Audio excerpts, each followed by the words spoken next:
Tout ce que raconte l'hymne national est mensonge, car la liberté n'est pas arrivée aux Indiens. Je viens ici pour défendre les tribus d'Indiens spoliés, faibles, ignorants, abandonnés par les Blancs, qui nous gouvernent sans aucun droit et qui se sont appropriés des terres d'Amérique que notre Seigneur Jésus-Christ nous a données pour les travailler et les défendre. Je suis en train d'écrire une loi pour la porter au gouvernement de Bogota, leur demandant d'ordonner la restitution des terres qui détiennent les Blancs. Nous, les Indiens, nous n'avons pas à payer pour travailler la terre, car la Colombie est un terrain libre, que le roi d'Espagne ne devait pas donner en concession aux conquistadors blancs qui sont venus pour nous voler et assassiner. Manuel Quintilla, mais ça vient de... c'est un extrait d'un livre d'un des écrivains colombiens qui a parlé sur l'idée de... Bravo.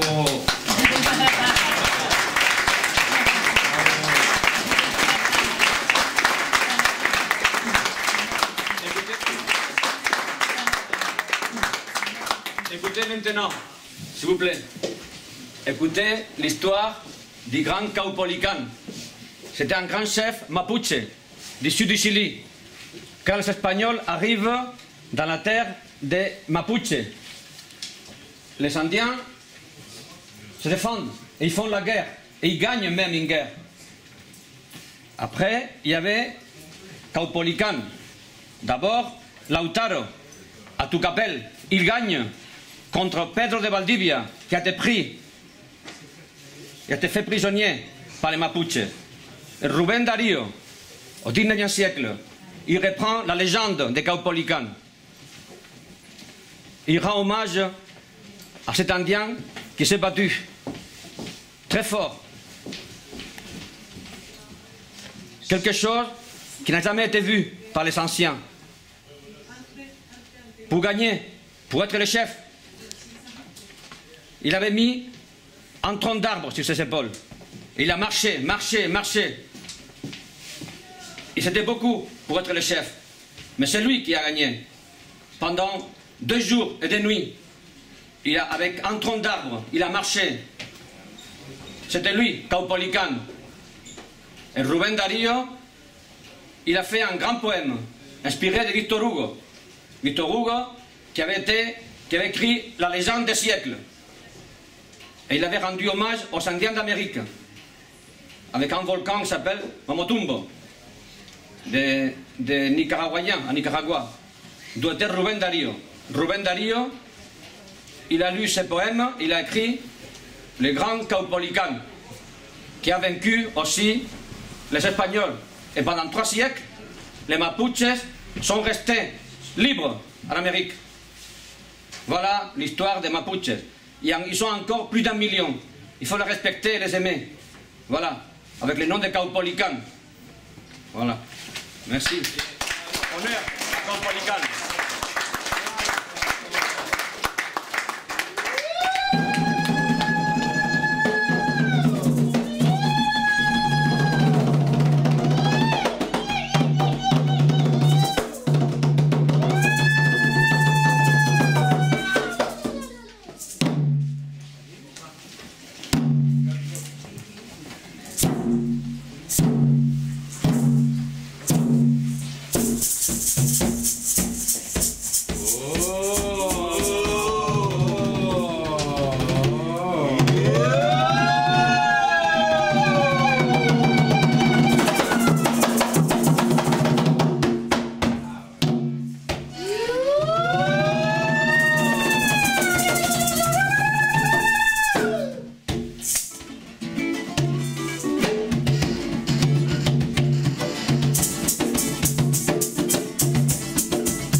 Antonio.